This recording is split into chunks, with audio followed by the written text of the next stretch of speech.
Parti au pouvoir, viva! Viva! Alors les lots sont d'actualité politique. Sur le plan diplomatique, la deuxième point sur le plan sécuritaire.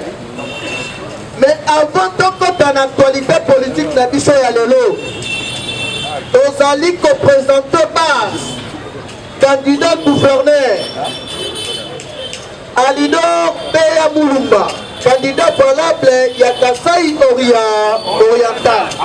Parce que ebele basala ba continue kuna na Kasai. Candidat valable ya base yeyo. Boeto boete. Boete la yena numaboko makasi. Parce que ceux qui se soutenir les causes à la paix pour l'intérêt na biso nyo. Boeto boete. Tozo kota siko l'actualité politique. Tombola le boko nanga ba. Chaque combattant tozo bandana point na biso ya liboso. Point na biso ya liboso ndenge na lobela ki yango na sommaire. Ezali politique agissante étrangère oyo tata mokonzi a initié depuis prise ya pouvoir na ye. UDPS viva! Omoni président turc ye moko aye en personne na République démocratique du Congo aye kosala ni lelo a composé première pierre. Alors il prend la construction. Il y a centre, il y a financement turc. Ça veut dire quoi? UDPS c'est viva. Il y a pas un que Turquie a nous parti à Europe, na Asie. Donc c'est un pays beaucoup stratégique. Kolongola Turquie a faire partir na kati ya Union européenne. Mais au contraire, Turquie a na kati ya OTAN. UDPS c'est viva. Viva. Natabilok. OTAN est salini. Tolobate.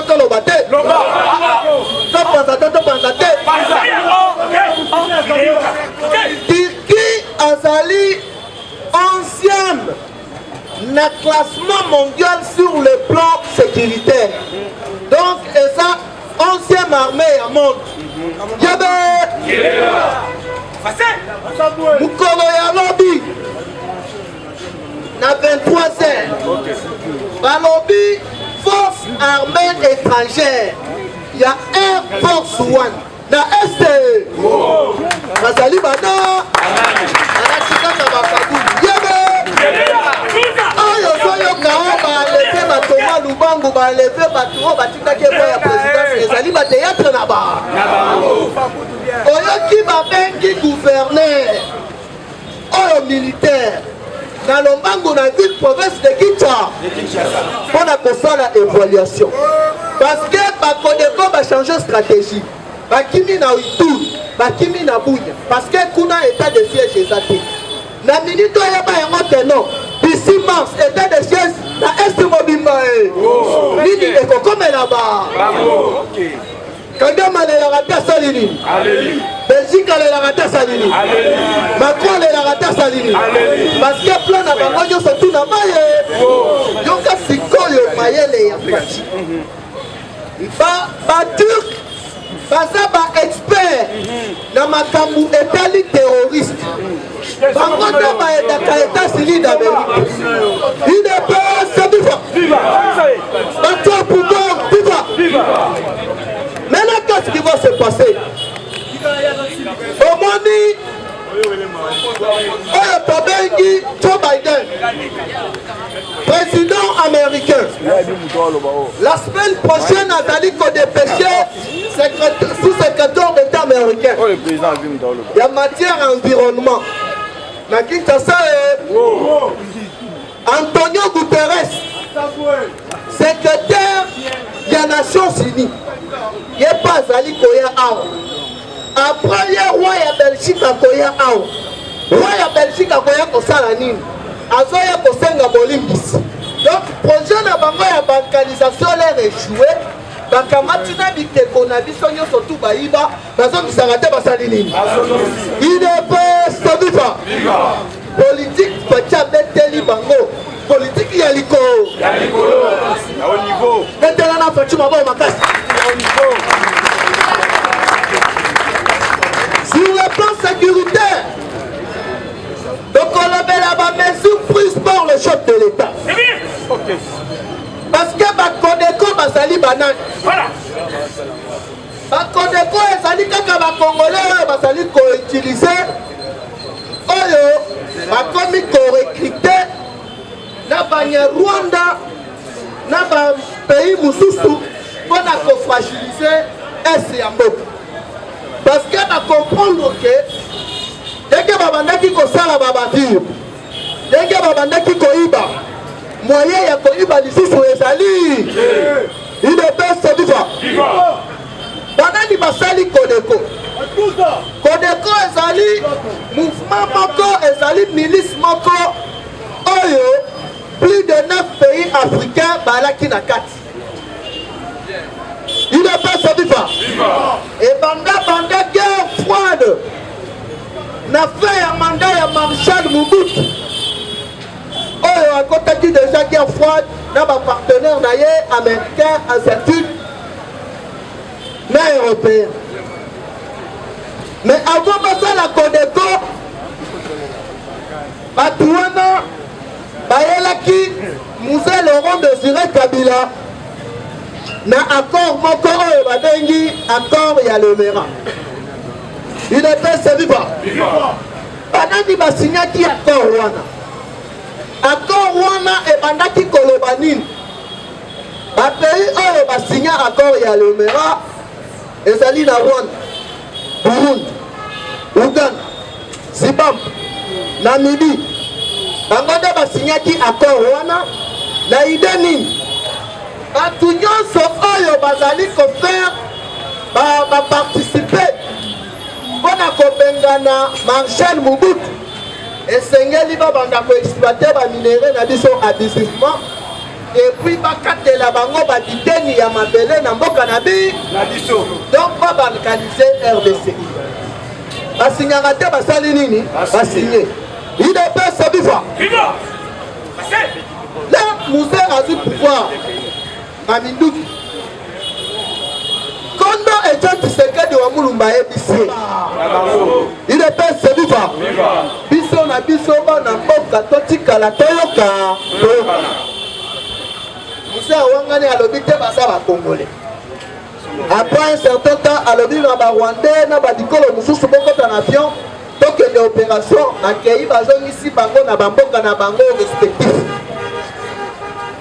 sans toutefois korespecte bamakambo oyo bayokanaka idps viva des places oyo bango sikoyo bainfiltraki déjà Laurent Désiré Kabila na Hippolyte Kanambe Kazembe parce que camarade ya Hippolyte nde azalaka mista na ye lere baye koboma papa ya Hippolyte ya récupéré mare ba Hippolyte adopté ba ye sikoyo azalaki chargé ya renseignement militaire ya Laurent Désiré Kabila udps viva alors que azalaki pion rwandais oyo batiaki pembeni yalaki sikoyo prévu moto alingaki akoma président à l'époque yalaki Katumbi oyo parce que ye mutu ayaki fournisseur ya baminduki à l'époque eza le seul oyo azalaki na permis ya kosomba baminduki le musée aye koapprendre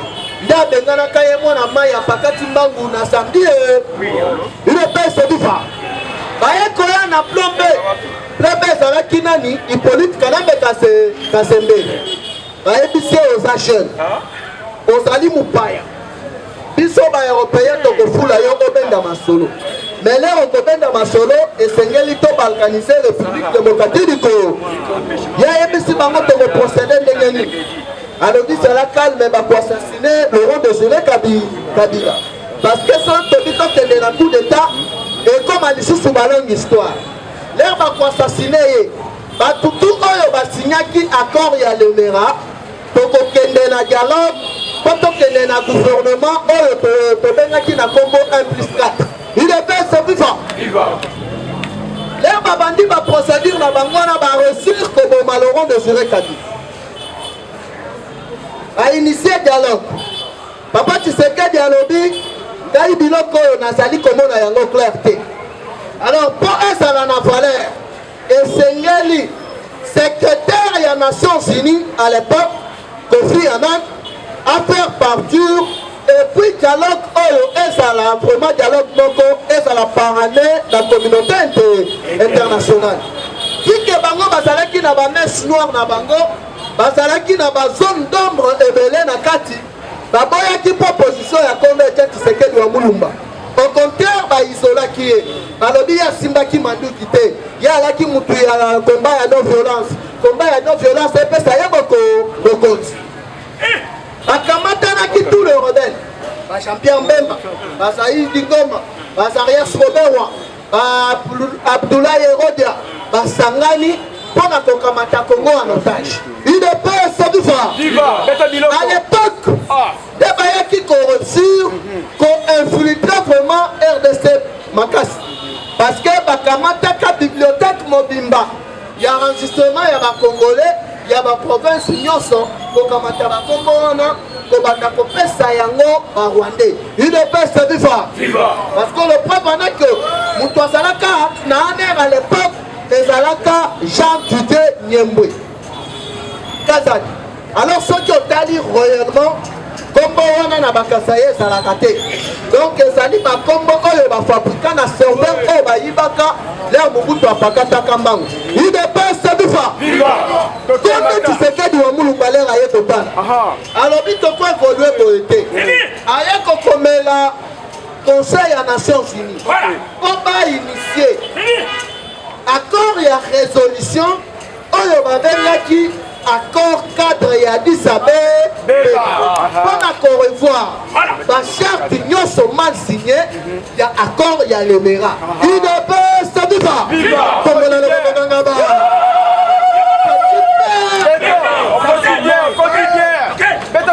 alors banani baparanaki bato wana bato oyo baparanaki bango ezali Belgique France na quelques multimillionnaires ya baaméricain oyo bazalaki na souci mpe objectif ya kopie barichesse na biso UDPS viva sikoyo baeuropéen baye koyebisa Kabila ndenge eza wana ifo toorganize élection osala effort mpona koisole barebele mosusu yo ozala na masolo pourquoi babandaki koloba na ye bongo parce que azalaki le plus jeune et puis bakodrouble ye facilement alobi qu'est-ce qu'il faut faire esengeli tokoma constitution na biso ezali kopi kole ya Belgique basali yango na taille ya Hippolyte Kana nde bomonaki toye kokende élection bato baparanaki élection ya 2006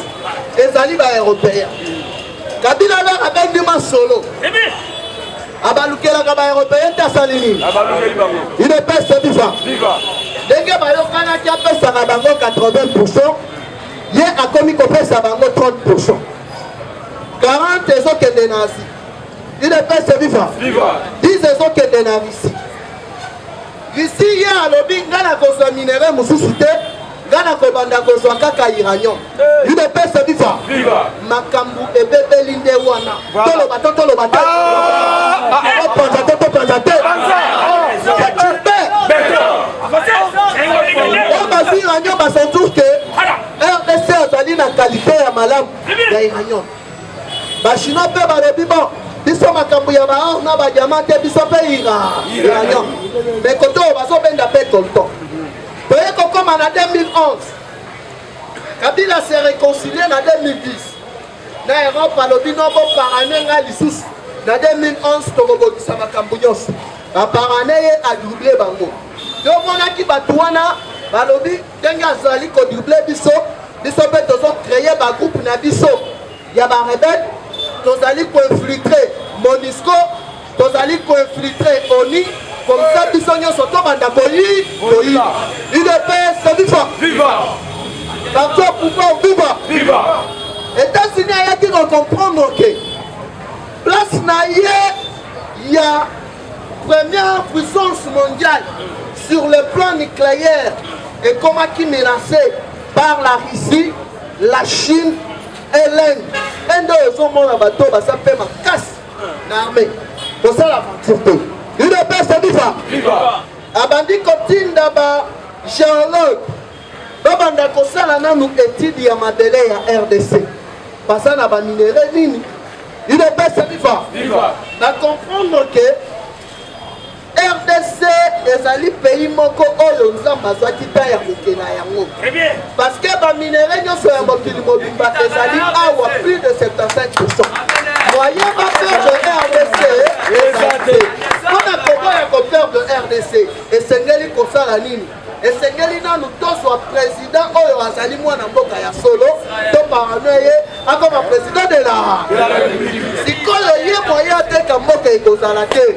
Peut faire comprendre ma partenaire na biso nyonso ke non mwana mboka ya solo ye mpona intérêt na biso nyonso to soutenir mwana mboka makambo ezoleka na sikoyo awa yango oyo idepesa viva alebete biloko toke okombi na balabala eye koconsidere nzambe asali classe batie akomi président ya union lere akomi président ya union africaine France Belgique baimpose ye o mandat na ye kozala uniquement mpona baviolence faite à la femme na makambo etali loisir faci alobi pas mal naza mwana ya politique koto oyo akomeli Antonio Guterres parce que asalaki déjà la paix na Vatican na conseil ya Nations Unies alobaki boni bokobanda kotraite makambo ya Afrique sanke biso moko baafricain tosa idps viva conseil ya Nations Unies bandimaka te basali nini lelo lisolo ya Afrique ekomi kobetama mpe na kati ya conseil ya Nations Unies alobi esengeli tozonga na case ya départ tosala évaluation ya accord cadre ya Addis Abeba parce que accord ya Lemera ezali na bacharte ebele mpe na basignature ebele bato oyo basignaki baza de père et de mère idps viva politique ekomi ele toloba ta toloba te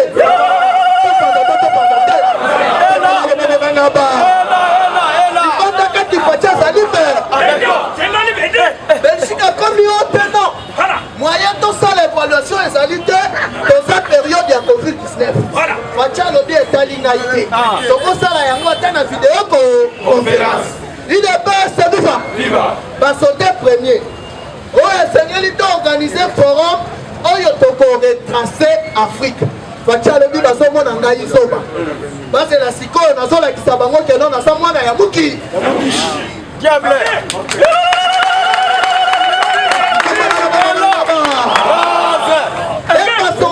Tshisekedi akomi kokoma na fin mandat na ye balobi awa lere azali kodepose il faut tosala ye coup d'état alors que Faci ablendaki déjà mandat na ye parce que mutu aparticipaka mutu aparanaka accord ya Lemera ezali Tony Blair ancien premier ministre britannique alors que Angleterre baza na histoire moko commune na États-Unis d'Amérique baza banoko na bango bango nde bato bakolonisa États-Unis d'Amérique idepesa viva mutu asimba makambo ya renseignement na monde ezali Israël Faci na Israël basignaki pacte ya siri tongola na bango kangaba azalaki na bainformation nyonso sikoyo qu'est-ce qui s'est passé Kagame akanisaki akoroule Faci mais Faci nzoka nde azokota ye sese azoroule ye ande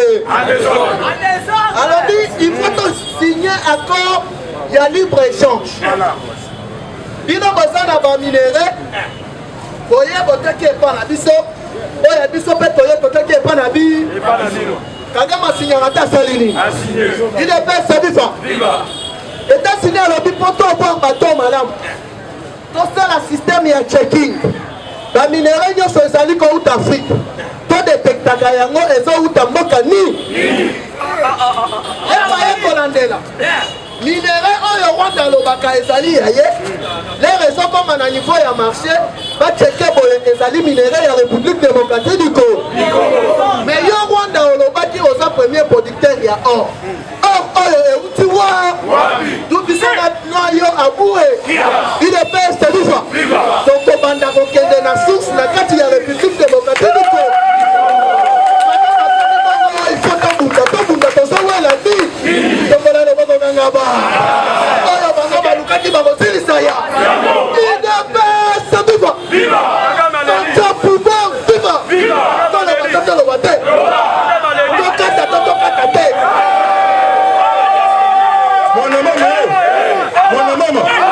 Mon maman, merci le Bitongo.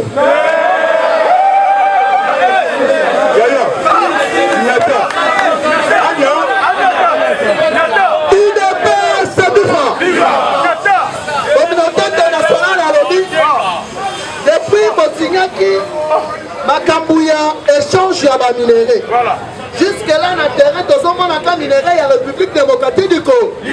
Oya yo Rwanda ezali wa Kagame akosaka mutu asalini. Auto réforme accord ya Lemera. Alors que na kati ya Conseil ya Nations Unies alobi mutu asini accord ya Lemera akufa de mutu azali président ezali Félix Antoine Tshisekedi Tshilo anila kangata asalini.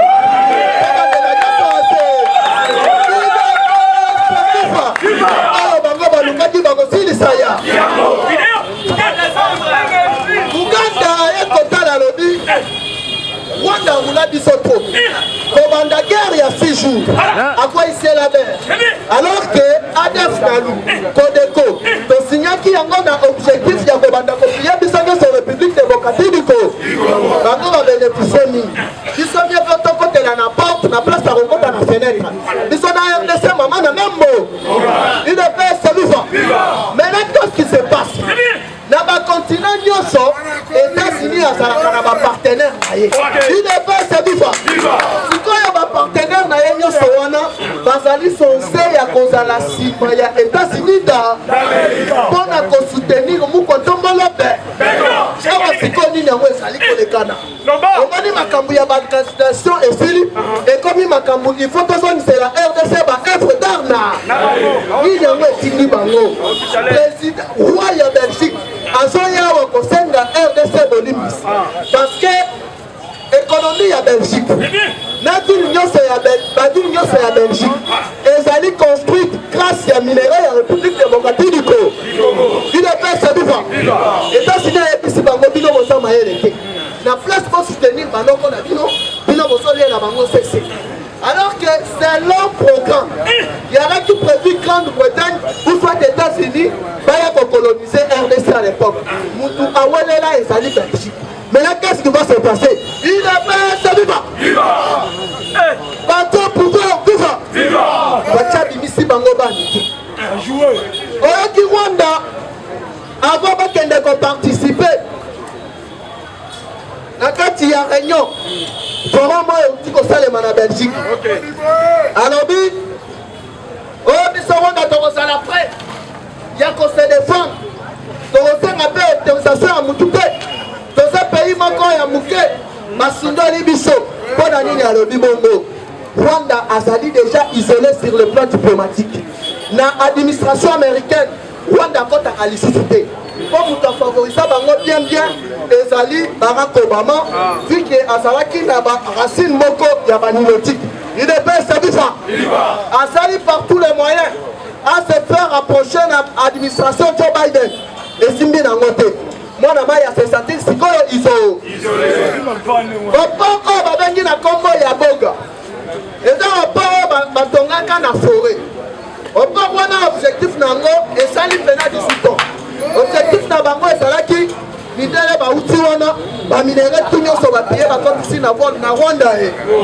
Rwanda akamati yango atekeli bango ndike bango nde baexplorateur balakisi bango bakare minio na bino ezali wa minere eutaka wa bino bobandaki kokosa biso sikoyo tondimi yango tokonfirme yango tozali nsima ya République démocratique du Congo nde Rwanda alobi awa tobanda korekrute na ba Burundi Tanzanie on a koya koseme des ordres trouble na kati ya République démocratique du Congo oh société civile oh ba ONG nyonso bango tout complice parce que ba ONG MONUSCO bandaki kopesa bango mbongo bazolia mbongo na nsima ya babibembe ya innocent.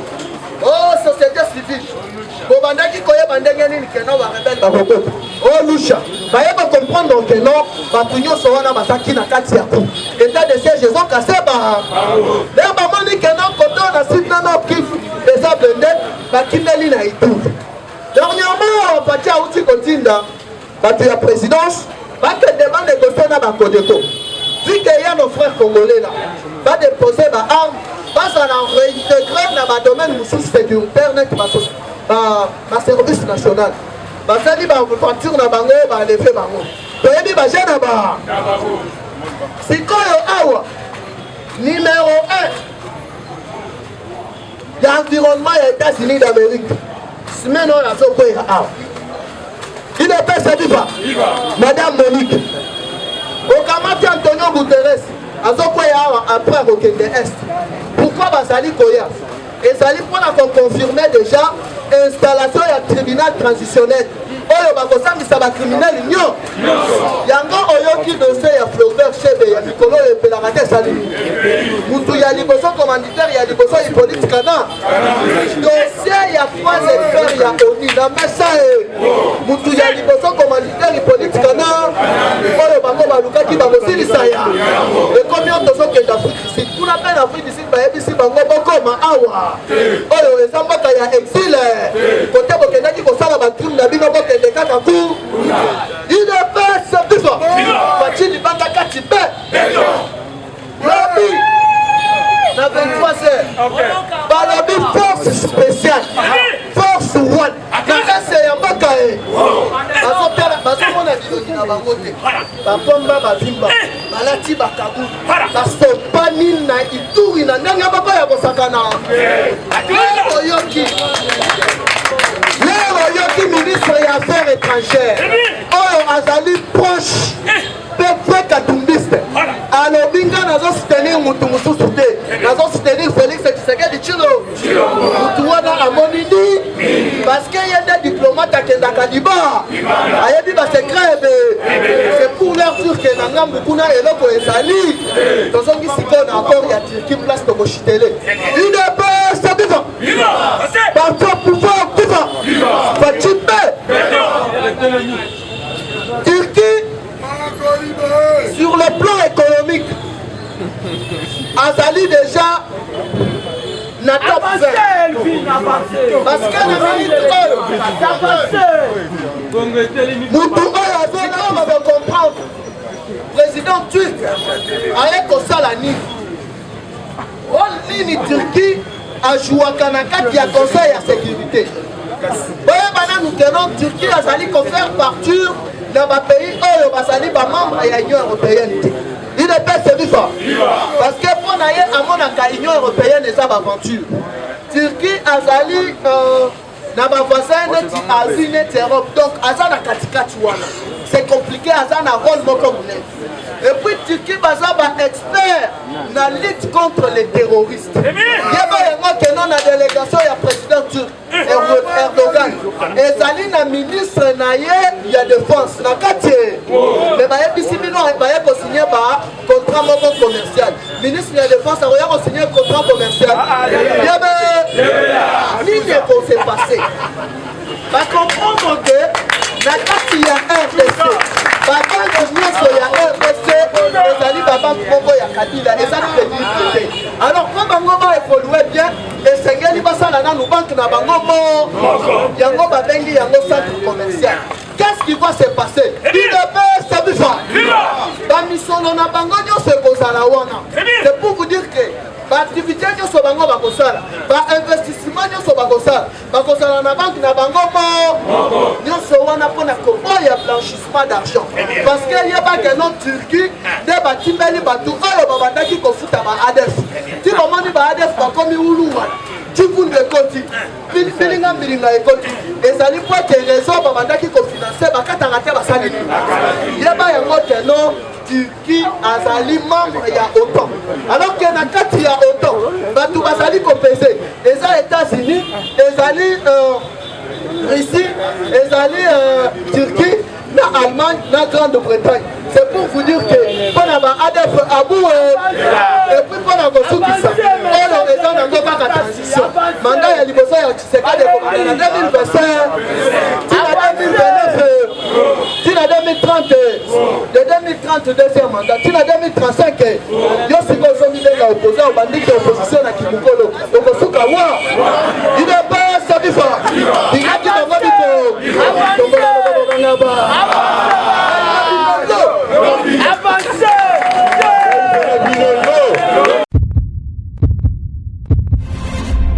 Eshima, votre magazine qui bat au rythme de l'actualité. Une réponse à vos besoins en information, un éclairage dans divers domaines. Impartial, documenté, instructif. Eshima au cœur de l'info. En exclusivité, édition spéciale Inspection Générale des Finances. Jules Alinguete Kay, les shérifs des finances publiques. Jamais dans l'histoire de cette institution, 34 ans durant, l'opinion nationale et internationale n'avait autant parlé de l'IGF. En près d'un an et demi, le shérif des finances publiques, avec le concours de ses différentes brigades, a enchaîné des audits et des contrôles des finances et des biens publics, des enquêtes, inspections, vérifications, contre-vérifications et des surveillances de toutes les opérations financières, tant en recettes qu'en dépenses, du pouvoir central, des provinces et des entités territoriales décentralisées, ainsi que des organismes ou entreprises de toute nature. Eshima Magazine fait un coup de projecteur sur les actions d'un homme qui a révolutionné un service jusqu'hier inconnu du grand public. Expert comptable agréé, spécialiste en fiscalité et expert en matière de climat des affaires, l'homme qui supervise et coordonne le programme ponctuel des missions de l'IGF connaît tous les rouages des finances publiques. Retrouvez également l'interview exclusive au travers du micro de Thierry Kambundi. L'impact des missions de contrôle et d'encadrement sur la trésorerie de l'État et ses entités. Des témoignages largement concordants et des avis crédibles des mandataires publics et des gouverneurs de province. Fifi Masuka, gouverneur intérimaire de la province du Lualaba, ministre provincial des Finances Lualaba, le ministre provincial du budget Lualaba, Lambert Mende Omalanga, PCA des lignes maritimes congolaises, DG Lucien Ekofo de la SONAS et Gabin Loubipa de l'OCC. En un an et demi, l'inspecteur général des finances, chef de service Jules Alinguete Kay, s'est investi en tant qu'instrument de contrôle des finances publiques pour implémenter la bonne gouvernance à tous les niveaux des institutions du pays. Focus. Barnabé Mwakadi Mwamba accompagne la vision de Félix Tshisekedi dans la maximisation accrue des recettes. Nation, le nouveau siège de la SENSAP inauguré par le président de la République accompagné du chef des missions de la Caisse et du ministre de la Fonction publique. Interview de Claude Ibolanki et Colomba, coordonnateur du mécanisme national de suivi de l'accord cadre d'Addis Abeba. Force de patriotes, Honoré Mvula, une montée plus que réaliste en politique. Découverte de la chronique musicale au journalisme politique, Marius Muunga, une conversion réussie. Retrouvez l'intégralité du magazine Eshima dans les kiosques. Eshima Magazine, un nouveau standard d'information.